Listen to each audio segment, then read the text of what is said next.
Hello, everyone. Thank you for being here today, and thank you for having me as well to speak and present. My name is Langston. I am an outreach director for Students for Central Drug Policy in the U.S. I live in Washington, D.C., and I'm in charge of the Midwest and Southern regions and also the international contact there. So I'm very happy to be here. Being in Vancouver, I have to say, it's very inspirational. To see the great work that you all are doing here.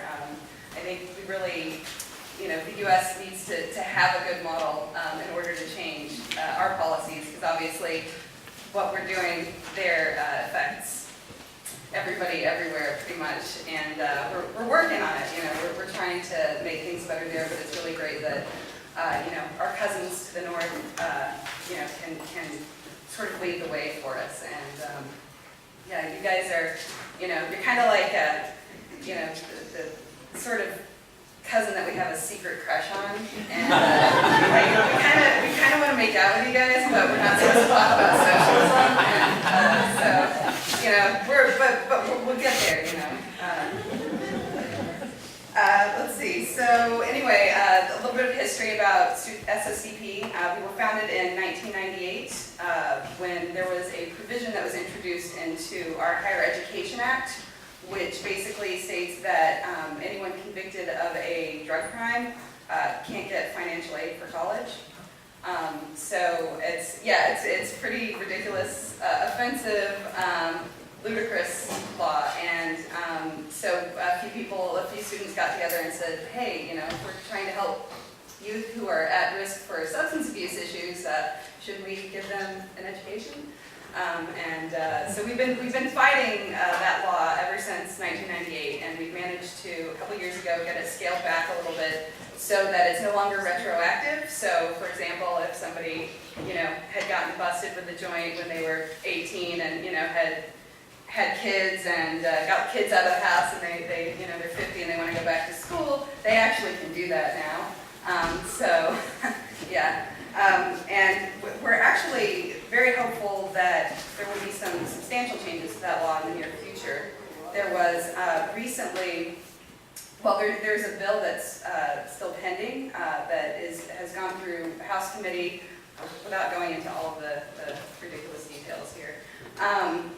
Basically, we've got some language that's favorable that is probably going to so that this law will only affect trafficking and distribution, so anybody who's convicted of a possession-only offense will be able to get financial aid. So that's overwhelmingly, obviously, the majority of people.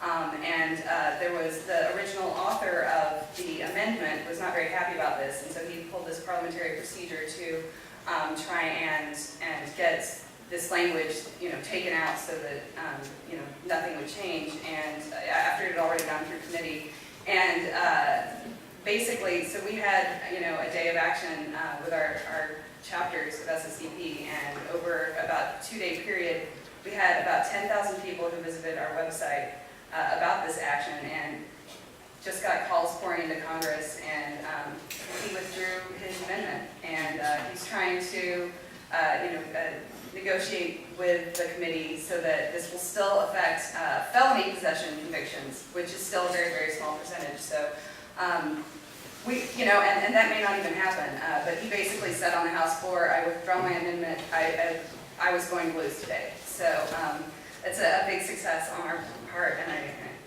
have to share that. So.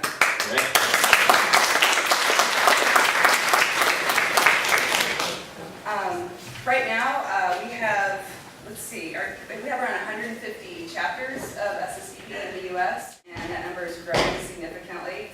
There's a lot of interest from young people there to work on this, and we managed to increase our outreach staff. So we have 3 outreach directors now. Just over a year ago, I was the only outreach director for the whole country, so I know the sort of challenges that Canada SSDP is dealing with here, and we wouldn't be able to do that without some, generous funders. So anybody in here who wants to see this movement grow, it will grow if you give it just a little bit of money, because our chapter network, the interest has been there. We've just not been able to meet that demand. So I'm really excited to see the future of things here in Canada for SSDP. let's see, other things that we work on, Good Samaritan policies. I think Langston going to talk about that whenever we do our starting an SSP chapter workshop later this afternoon. Something that we've had a lot of success with on campuses. So medical amnesty policies, basically if anybody calls for help in an emergency situation and they're potentially overdosing, and that's even for underage alcohol consumption, they can call for help and nobody's going to get in trouble. And we've had a lot of chapters who pass that policy on their campus so that at least students on campus can have that in place. And then we also have chapters who are working on that at the state level in Utah and Michigan, and I think some of our networks in Texas are doing something like that too. So it's pretty exciting.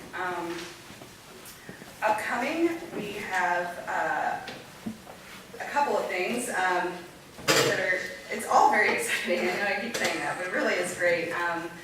Just last week, our executive director, Micah Daigle, was invited to, it's unprecedented, he was invited to be on a call with the drug czar, with Gil Kerlikowske. And so there's going to be a small conference call discussion, I guess, just to sort of discuss, what policy changes that we think are important. And, I guess we'll see how it goes, but it's a very encouraging sign to actually be invited to do this dialogue. So SSCP is doing some great things.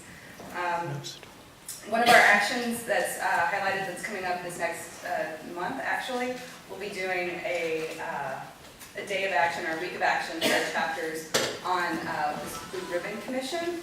So what that is, there is a Senator Webb from Virginia is creating this commission to look at our criminal justice system in the U.S. And we're kind of hopeful. I mean, everybody asks, like, how's everything going to change now that Obama's president, and what's going to happen next? And we don't really anticipate a whole lot of movement, at least in the first couple of years, because he's obviously got a lot on his plate, and it's a little bit politically risky, as we all know, to work on these issues. So. But we're hopeful that this commission is going to kind of give him the cover that he needs to be a little bit more progressive on these policies in the future. Senator Webb has in the past been a rather hardliner when it comes to drug policy, so he has come out, he's come around and started to recognize a lot of the problems, at least inherent, with the prison systems, and he has outright stated that he's been asked and outright stated that everything is on the table, and including marijuana legalization, everything is on the table. So it's very encouraging because anytime any of these commissions have been done, as we know, any studies that actually are created around drug policy come out weighing in our favor. So we're very hopeful that some great things will happen in the future related to that.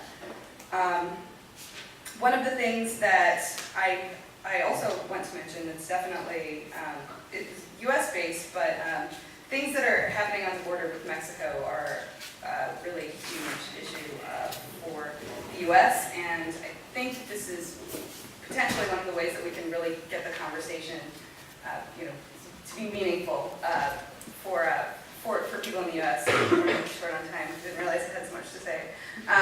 There was our chapter at the University of Texas in El Paso held a conference last month that was absolutely phenomenal, and it was, they had the mayors of both El Paso and Juarez that were there. They had, their keynote speaker was a gentleman who is running for the presidency in Colombia in 2010, and anyway, it's very encouraging, I guess, is what I would say, to see people who are really at the policy level, the decision makers who are really stepping up to have this conversation, and I think that that's starting to happen more internationally as well.